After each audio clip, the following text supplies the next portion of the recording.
Imagine your local hospital receives a critical, life-saving shipment of emergency vaccines. But to actually unlock the crates and distribute them to the public, your national government has to formally hand over the mining rights to its most valuable rare earth minerals and surrender raw medical data to a foreign pharmaceutical company. It sounds like the plot of a dystopian thriller, to be honest. It really does. But looking at the stack of intelligence reports, global health analyses, and economic data we are looking at today, that highly transactional scenario is rapidly becoming our geopolitical reality.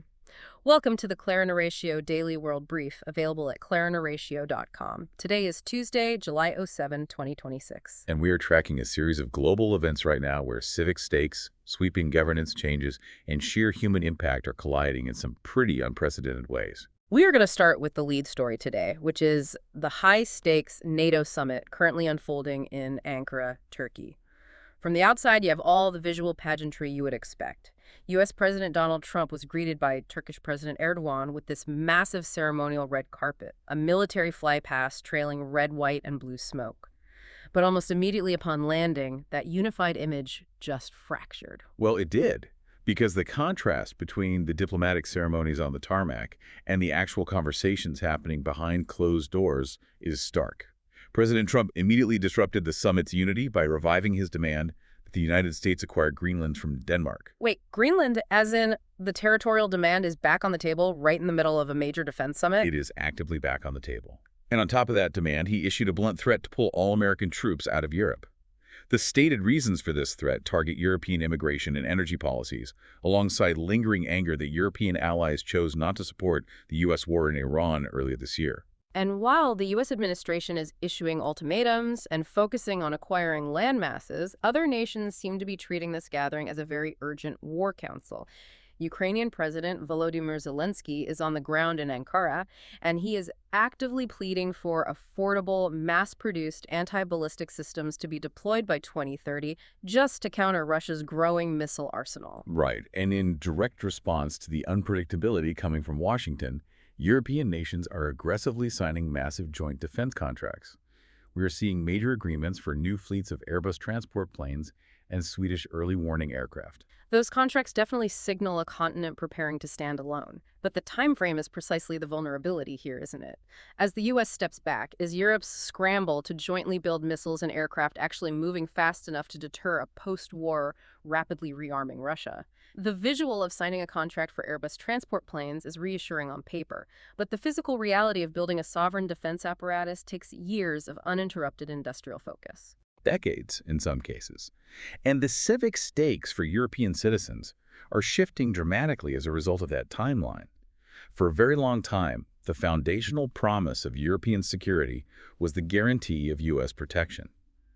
Because that security umbrella existed, those nations could allocate significant portions of their GDP toward robust social safety nets, healthcare systems, public infrastructure. So you are saying the pressure from Washington is now forcing European governments to rapidly pivot their domestic budgets away from those social programs to fund this? Exactly that.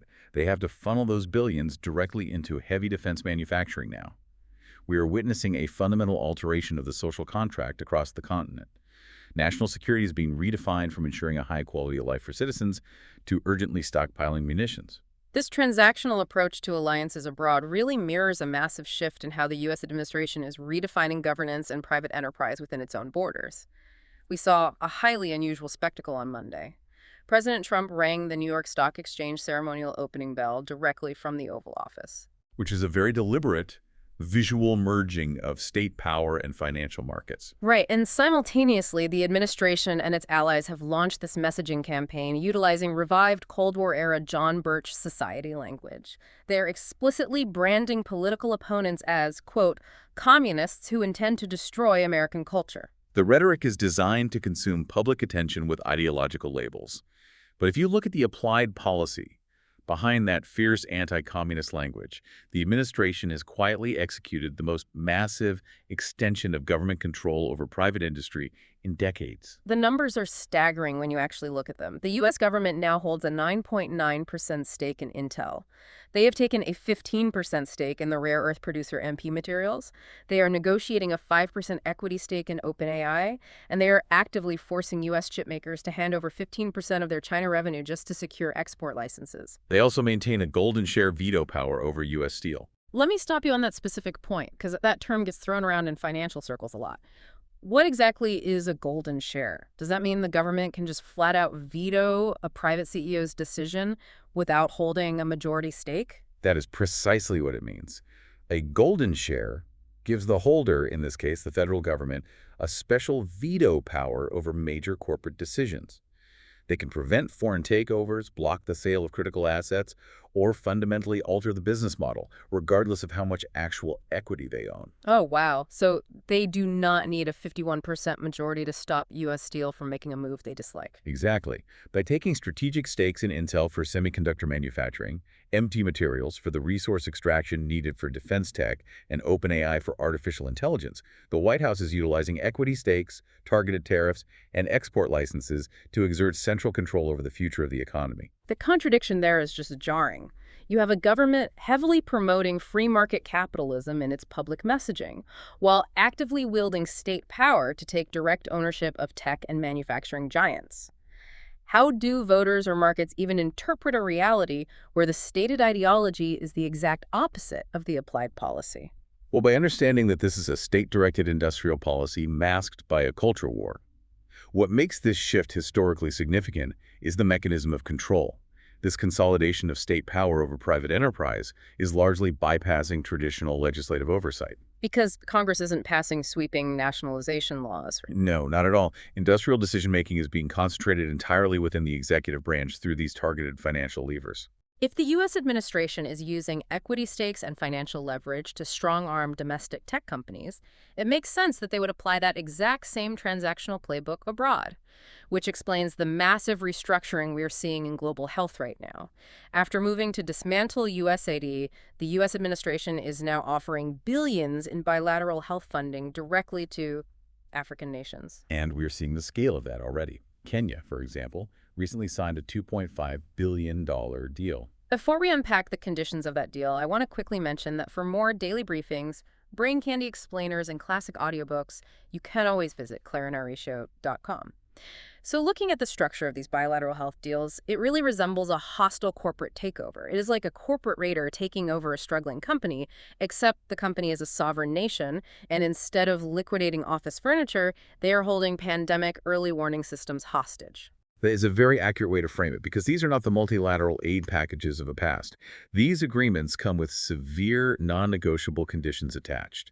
Recipient nations must prioritize U.S. pharmaceutical companies for procurement. And they have to hand over raw biological pathogen data to the United States too, correct? Yes, and in certain cases, grant preferential access to critical minerals.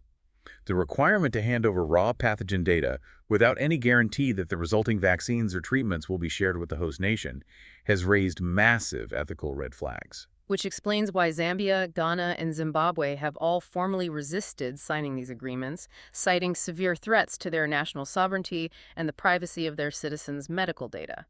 But what happens to the nations that do sign? Well, when global health is stripped of its humanitarian mandate and converted into a geopolitical weapon, rapid response networks inevitably collapse. We are already seeing the physical toll of that collapse. You mean in the Democratic Republic of Congo? Yes. The DRC did accept the new terms, and humanitarian workers there are reporting that the transitional period, specifically the abrupt earlier cuts to USAID, caused a critical 10-day delay in detecting and responding to a brand new Ebola outbreak. A 10-day delay in detecting an Ebola outbreak is the difference between a contained local cluster and a regional epidemic. It is entirely preventable loss of life. Furthermore, diseases simply do not respect borders or bilateral trade agreements.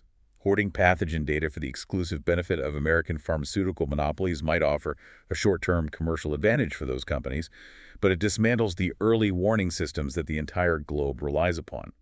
Ultimately, that transactional approach makes every single nation more vulnerable to the next pandemic. We are seeing transactional state power dismantle health networks, but there are environments right now where the rule of law and basic human rights have been entirely suspended. A new BBC investigation has exposed the operators of Russian torture prisons in occupied Ukraine. And they have specific names now, which changes the dynamic of accountability. It really does. The reporting specifically identifies former Ukrainian police officers Yuri Temerbek and Ruslan Yeryomichev, who defected to run facilities like the notorious Izolyatsiya prison in Donetsk. Survivors of these facilities report systematic beatings, sexual violence, and forced starvation.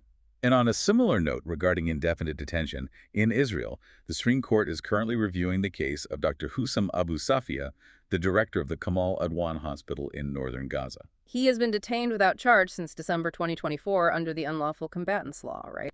Yes, and the details emerging from his legal representation are horrific. His lawyer reports that Dr. Abu Safia has been severely beaten with batons and hammers during interrogations to the point of being physically unrecognizable. The Israel Prison Service outright denies the allegations, but a UN working group has formally declared his detention arbitrary. The courage required for survivors to speak out against these systems is staggering. Lyudmila Husinova, a survivor of the Izolyatsiya prison in Ukraine, stated clearly that true justice means her torturers' children will one day know their parents' names and what they did. When you hear that, it really makes you wonder how the international legal system can possibly intervene when state actors deliberately authorize indefinite detention and completely shield their interrogators from consequence. Well, the mechanism connecting these abuses, whether we are talking about occupied Ukraine or Gaza, is the strategic utilization of legal black holes. Authorities deploy military decrees and frameworks like the Unlawful Combatants Law to systematically strip individuals of their civilian status. So the protections that civilian status affords under international law are just revoked entirely. How does that actually work in practice? By erasing a person's legal visibility. The state detains them indefinitely without charge, denies access to independent monitors or legal counsel, and holds them in unacknowledged facilities. They engineer environments where torture becomes systematic because there is no legal daylight. So when the architecture of the law is designed to shield the state rather than protect the individual, accountability just becomes functionally impossible. Functionally impossible, yes. That utilization of state power to override civic infrastructure brings us to the physical and societal costs of the technology race currently dominating global markets. In East London, a massive community campaign is actively trying to stop the construction of a 5,200 square meter artificial intelligence data center on Brick Lane.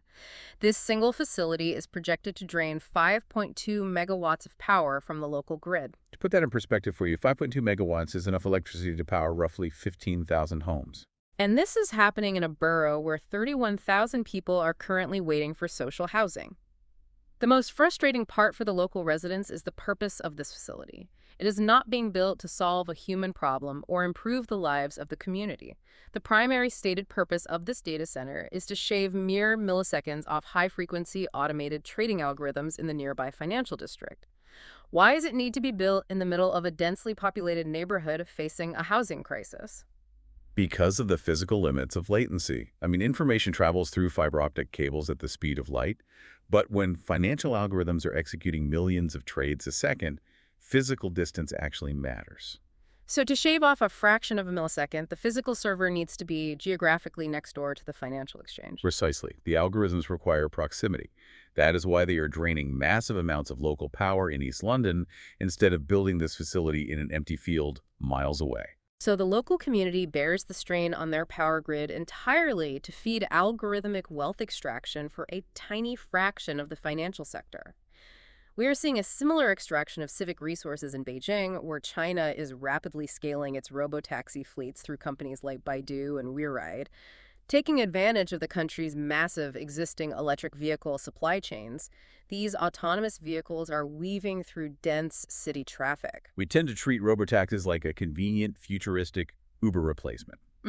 But structurally, they are rolling surveillance drones that just happen to have passenger seats. Wait, surveillance drones? So they are essentially operating as a vast mobile data gathering and mapping apparatus? Exactly. The uncritical adoption of these robotaxis ignores the fact that they threaten to displace human labor entirely under the guise of consumer convenience, while simultaneously acting as an intelligence-gathering tool. Grounding these technological developments in their physical reality really requires looking at the immense resources they consume. I mean, AI data centers and autonomous systems require vast amounts of land, continuous water for cooling servers, massive electricity draws, and high-resolution mapping data to function. And the financial and geopolitical rewards generated by these systems are funneled strictly upward. They consolidate wealth among tech billionaires and enhance the surveillance capabilities of state intelligence apparatuses. The public bears the heavy infrastructure burden, while the private sector and the state reap the digital rewards. The stories we have explored today really reflect several distinct colliding pressures that are reshaping the physical and economic world. Massive, unprecedented resources are being funneled into military rearmament across Europe, state-directed tech races in the US and China, and high-frequency trading infrastructure. And at the exact same time, basic human infrastructure is buckling under the strain. A newly released UN report confirms this massive disparity in stark terms. As global military spending hits record highs, the Sustainable Development Goals face a staggering $4 trillion financing gap. A $4 trillion gap. And the human cost of that is that 1 in 10 people globally remain in extreme poverty, and over 1 billion people now live in surging urban slums. This redirection of capital is perfectly encapsulated in Germany's newly announced 2027 budget. In a move reflecting the broader global trend, the German government is actively slashing its humanitarian aid budgets while simultaneously locking in over $119 billion in defense spending. So the financial resources exist globally, but they are being aggressively redirected away from human development and climate resilience and poured directly into securing hard power and military readiness. That is the defining civic shift of the decade. Which leaves you with a final thought to mull over as you watch these trends accelerate. If our governments increasingly define national security solely by stockpiling autonomous weapons, hoarding medical data for pharmaceutical leverage, and building massive data centers for faster financial algorithms, what happens to the actual security of the citizens who can no longer afford a home, health care, or clean water? Thank you for joining us today, and we invite you to visit clarenarratio.com for more daily world briefs and classic audiobooks.